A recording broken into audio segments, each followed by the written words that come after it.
शान्ताकारं भुजगशयनं पद्मनाभं सुरेशं विश्वाधारं गगनसदृशं मेघवर्णं शुभांगम् लक्ष्मीकान्तं कमलनयनं योगिधृध्यानगम्यं वन्दे विष्णुं भवभयहरं सर्वलोकैकनाथम्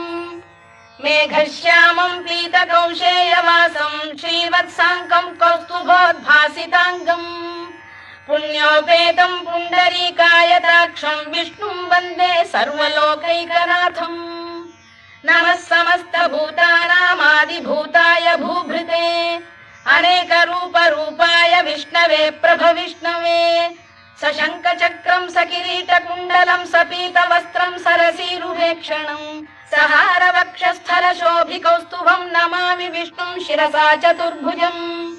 छायायां पारिजातस्य हेमसिंहासनोपरि